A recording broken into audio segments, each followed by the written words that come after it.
Moving on, our next presentation is by Dr. Vinod K V, Consultant Urologist at SK Hospital, Trivandrum. He'll be speaking on the topic surgical sperm retrieval. Let's welcome Dr. Vinod to the stage. Over to you, Doctor. Respected chairpersons and my dear colleagues.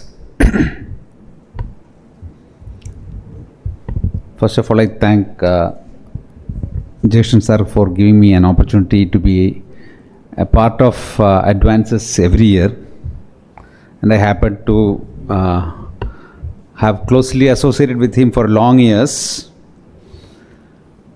And what I'm discussing today for another 20 minutes is the sperm retrieval, my experience.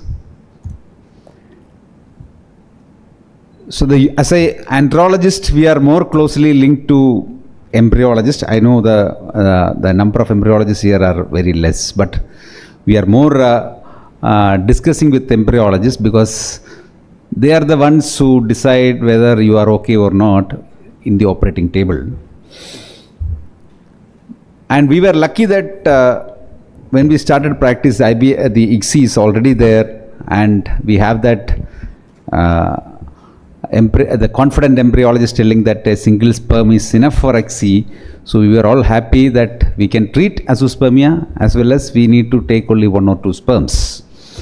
But they slowly changed their argument and tell that we want a healthy sperm. So the question is how to define a healthy sperm, or what is your healthy sperm? Healthy sperm is a sperm which will fertilize and give a good embryo which can be implanted, and after implantation it is remaining there, going into a successful pregnancy and a live birth. That's a healthy sperm, what they imply. It's very difficult to identify a healthy sperm, and that is their job. And they are mostly limited to the morphology of the sperm or its movement and things like that. And that is one more similarity with andrology and embryology.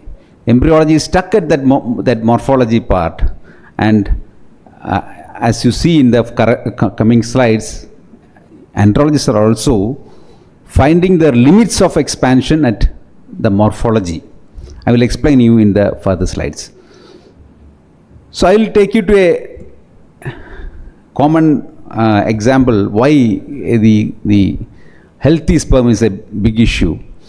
Suppose you want to marry, a girl want to marry a man, or a man want to marry a girl.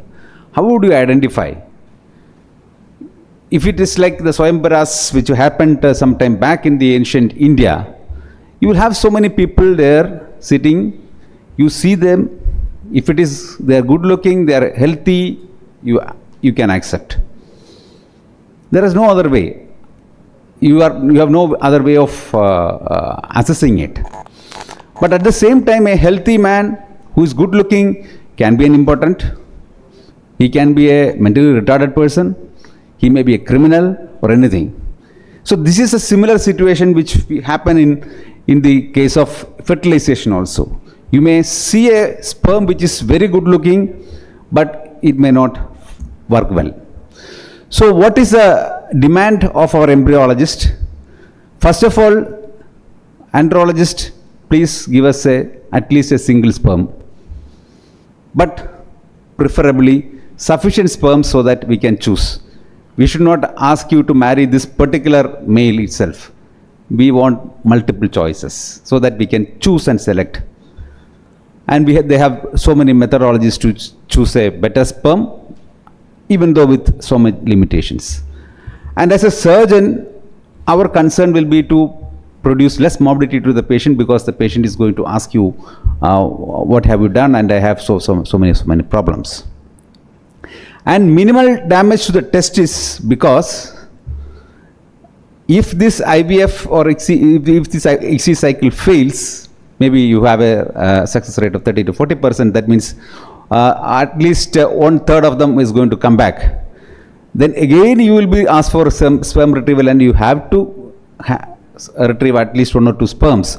So you should not damage the testis by doing a sperm retrieval. So these are the criteria for an ideal technique. And what are the indications as of now? As all of us know, azoospermia is the most important indication, apart from the indications like a failure of ejaculation when you have planned an ICSI, or a total necrospermia. You may think of a sperm retrieval. Otherwise, it is generally azoospermia. It can be of two types, obstructive or non-obstructive. And what are the techniques available as of now? In obstructive azoospermia, we all know that there is a PISA or percutaneous sperm aspiration. When it comes to non-obstructive azoospermia, you have multiple types of techniques available, because whenever there is a multiple techniques, when there is a multiple explanations, when there is multiple definitions, we all know that there is no clear solution. So we have multiple techniques to get a sperm from in a patient with a non-obstructive azoospermia, which is little bit difficult or very difficult compared to obstructive azoospermia. Now, what happens in a PISA? In an obstructive azoospermia, what happens? There is sperm production in the testis, and if you look at the genital system of male, it is completely tubules, nothing else. It's completely tubules. The testis is also a conglomeration of tubules. The epidermis is also a conglomeration of tubules. So once the seminiferous tubules produce sperms, it comes to through the reated testis into the epidermis, and in that channel there is some block. Somewhere there is some block. So this has to be tackled. So whenever there is a block and there is something production, like if a urine is getting obstructed by the ureter, there is hydronephrosis. Similarly, there is going to be a dilatation of the epidermal tubules somewhere. If the reated testis is blocked, then the seminiferous tubules will be dilated. So whenever there is an obstruction, there is a proximal dilatation. That is why in PISA it becomes very simple, because you puncture any of these dilated tubules, you will get a profuse number of sperms. So that is how we do plan a PISA. So this is a technique I usually follow. The most important part in a PISA to me is the positioning part, because most of them fail in positioning it rightly. In putting correctly, the skin should be stretched. Otherwise, you will be aspirating from the subcutaneous tissue or the dermis, or you may go past the epidermis, because the epidermis is not a very, very big structure. It is a small structure, and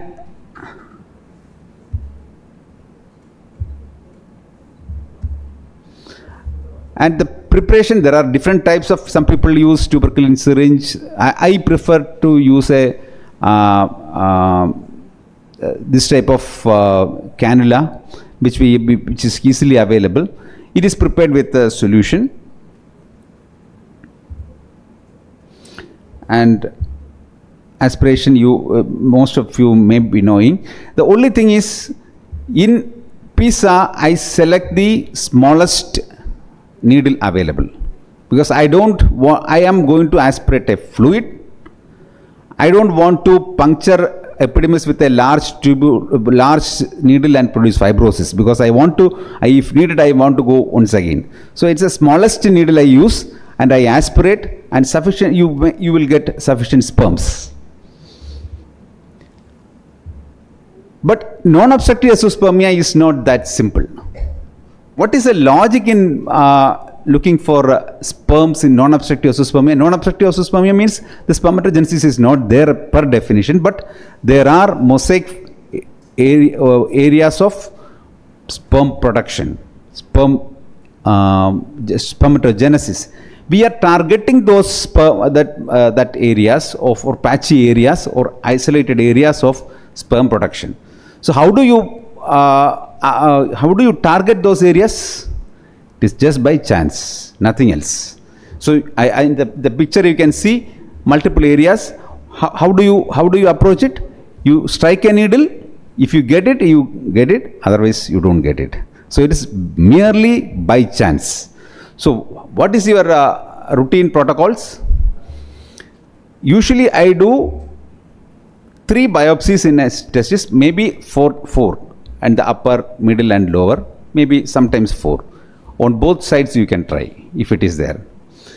And here our idea is totally different. Here I am not going to aspirate a fluid, because I am not going to get sperms in a dilated area. It is a cluster of spermatogenic tubules. I want to take out those tubules out. So my idea is totally different. Here I am using an 18 gauge or a 16 gauge needle. You put it into one area, go into the testis in the same direction multiple times. You are actually macerating those tubules. Those tubules which are being penetrated, you are macerating that and aspirating that macerated things. So it is not like pizza where you are aspirating a fluid. This is aspirating a tissue which is macerated because it has to come out through the tube. So in this you have to be very careful. If you are aspirating it, it should be in a unidirectional and not in many sites, because you are going to damage a significant amount of seminiferous tubules in this procedure. And this is how I do it. Here also the stretching the skin is very important. If there is a hydrocele, you can aspirate, and you can see it is a unidirectional movement up and down, unidirectional, and you can use a finger to stabilize that. And this is how you extract. When you are extracting, most of the time, if the testis is good and it is having spermatogenesis, most likely you will get a tubule coming out through the needle. But if the testis is fibrotic, if it is too gelatinous, where you don't expect much of a spermatogenesis, you won't get a tubule. And this is the tubules you can see. And you can see it is not a very traumatic aspiration because there is not much of blood in there. And where to map in a testis, just like I mentioned earlier, there is no rule here. We have tried so many studies, but we couldn't find any area where you have more spermatogenesis. It is a random procedure. And if you have failed in a 3 or 4 needle aspiration biopsies, then the next go is ideally it should be a micro TISA, where you open up the testis and looking for the sperms. But there are many centers where you don't have the accessibility to a microscope. There we use the single seminiferous tubule mapping, which is a procedure devised by Dr. Rubin Shah. He is the father of Indian andrology. Here what we do is you open up the TV sac, you put an incision, open up the TV sac, deliver the testis under loop magnification. You can put you can puncture a small needle, maybe the smallest needle possible. I will show that you are puncturing at multiple points here. You can puncture one point, then proceed also. You can also do like that. You are doing multiple punctures. It can go up to 19 or 20 or 30 punctures depending on the size of the testis. You can plan it. Then with a fine micro hemostat, you have to dilate that puncture. And if the testis is good but not very fibrotic, the tubules will pop out and you can take out the tubules. Here what we are doing is a superficial mapping of the whole of the testis. Here you can actually map the whole of the testis in a superficial area. You are not going to the deep area. If you want to go to the deep areas, you need to do a micro TISA. This is not the technique for going to the deep area. Now coming to the micro TISA, which is the most commonly practiced now. Here what we do is we put an incision over the testis. The testicular parenchyma is opened. Then you inspect the seminiferous tubules under microscope 20 or 25x. So this is why I initially commented that andrology is stuck at morphology like embryologist. Why? The microtisa is the most advanced procedure. You open the testis, you are looking at the seminiferous tubules, you are looking for that focus of spermatogenesis. It looks very, very, very rosy, but how do you identify the area of spermatogenesis? It is just by finding that some area of the tubules have a different morphology. Either it could be a dilated tubule there, or it could be a pallescent tubule. Just by seeing that, finding that one area of tubule is different from the surrounding, you take a biopsy and give it to your embryologist, and the success mostly depend on the embryologist skill, because they want to tease out the sperm and tell you whether they have got the sperms or not. And this is one video of micro-TC. You can see the testis. This is the equatorial incision I do with a 11 knife. This is an 11 knife. And you have plenty of blood vessels in that direction.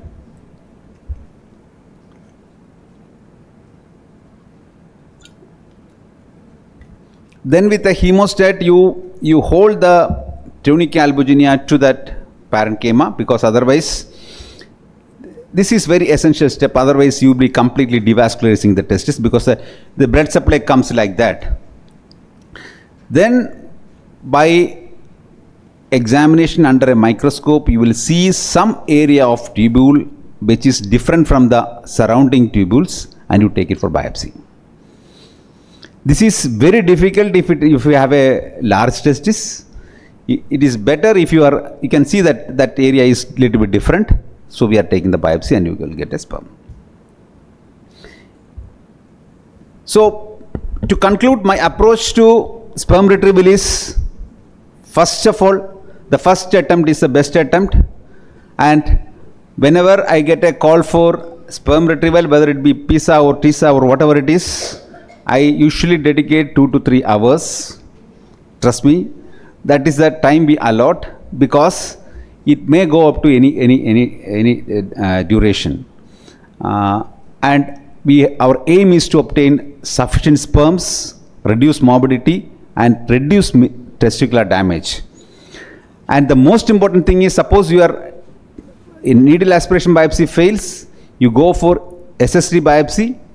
If that also fails, then we go for micro-TISA. If that fails in the one testis, we repeat the same in the next testis. That is why I told around 2 hours may be needed in some of the cases. But it has to be done in a progressive manner, in the same sitting.